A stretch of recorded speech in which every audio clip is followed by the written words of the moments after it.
क्रोध क्या है? क्रोधी की हालत क्या होती है? क्रोध से कैसे बचें?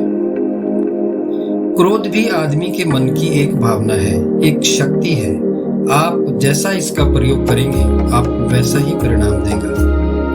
एक व्यक्ति था, उसे बहुत क्रोध आता था।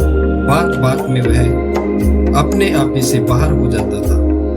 जब चलते चलते उसके पैर का जूता फिसल जाता तो वह उस जूते को कुल्हाड़ी से काट कर फेंक देता और पूछता कि अब भी फिसलेगा। आप सोचो, एक आदमी जो एक जूते के ऊपर भी क्रोध कर रहा है, उसकी हालत क्या होगी। रोटी बनाते हुए जब वह टूट जाती तो वह उसे बाहर फेंक देता। किसी ने कुछ भी थोड़ा सा कह दिया तो उससे झगड़ा कर लेता। कोई भी उससे बात नहीं करना चाहता था। क्रोध के कारण वह कई बीमारियों का शिकार हो गया, जैसे हाई ब्लड प्रेशर,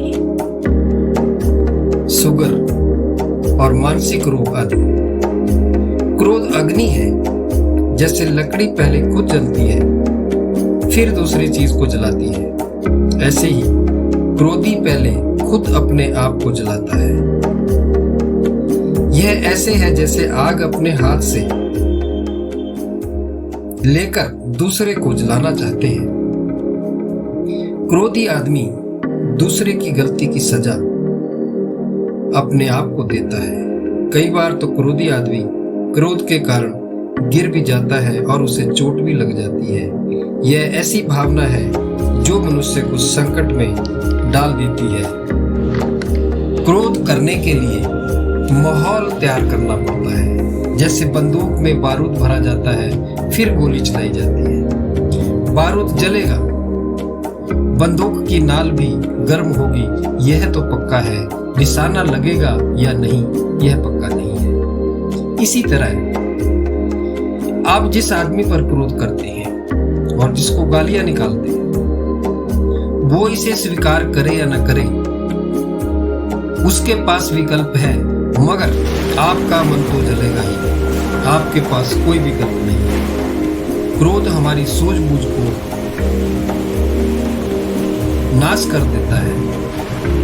हम सही गलत को समझ नहीं पाते और जो हम नहीं करना चाहते वो भी कर देते हैं। इसी कारण भाई भाई से दूर हो जाता है, पति पत्नी का तलाक हो जाता है, पड़ोसी से झगड़ा हो जाता है।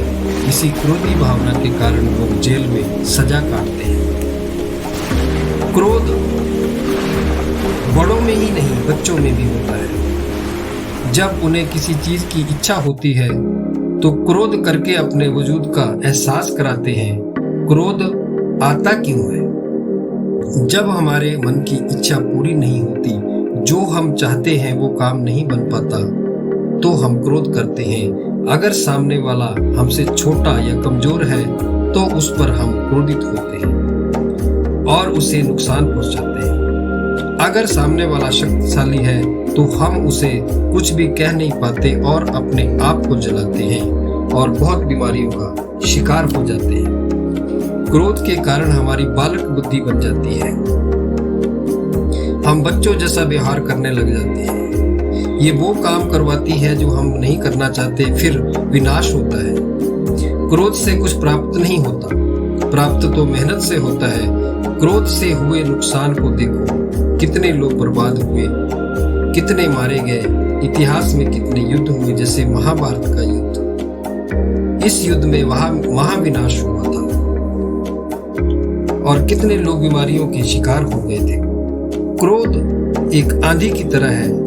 जब तूफान चलता है तो कितने पेड़ पौधे जड़ से उखड़ जाते हैं, कितने जीव जंतु मारे जाते हैं। 1994 में सुनामी के कारण कितने लोग मारे गए। यह प्रकृति का क्रोध है। क्रोध आता क्यों है? क्रोध मन में पैदा होता है। मन हमारे खान पान से बनता है। जैसा खाएंगे अन्न, वैसा बनेगा मन। अगर हमारे भोजन में तेज मसाले वाले पदार्थ शामिल हैं, भोजन तामसिक है, तो क्रोध पैदा होगा। किसी क्रोधी आदमी के हाथ का भोजन खाएंगे तो भी क्रोध पैदा होगा। हमारे माता पिता अगर क्रोधी हैं तो उनके संस्कारों का प्रभाव भी हमारे ऊपर होगा। पानी का असर भी हमारे जीवन पर पड़ता है। जैसे एक टेबल पर रखा हुआ पानी पिएंगे, जहां बहुत से लोग बैठे हैं, उनके अंदर की तरंगे उस पानी में मिल जाती है। इसके अलावा हम जैसे माहौल में रहते हैं, उसका भी प्रभाव पड़ेगा। हम कोई क्रोध बढ़ाने वाला साहित्य पढ़ेंगे या किसी क्रोधी व्यक्ति के विचार सुनेंगे तो भी हमारे चित्त पर प्रभाव होगा। क्रोध से कैसे बचें? क्रोध से बचने के लिए हमें अपने खाने पीने का ध्यान रखना पड़ेगा, अपनी संगत का विचार करना पड़ेगा, हम कैसी संगत में रहते हैं। अगर ऐसा साहित्य पढ़ रहे हैं जो क्रोध को जन्म देता है तो उसे पढ़ना बंद कर दें। किसी क्रोधी व्यक्ति के विचार न सुनो। इसके अतिरिक्त आपको क्रोध आता है तो उसे देखने की आदत डालो, कोई प्रतिक्रिया ना करो। जो आपके ऊपर क्रोध कर रहा है उसको बीमार समझो। आप किसी बीमार पर क्रोध नहीं कर सकते, उसको आपकी सहानुभूति की जरूरत है। क्रोध की स्थिति में एकांत कमरे में आंखें बंद करके बैठ जाओ और देखो क्रोध कहां से आ रहा है और क्यों आ रहा है। जिस चीज को आप देखने लग जाते हैं वो शांत हो जाती है।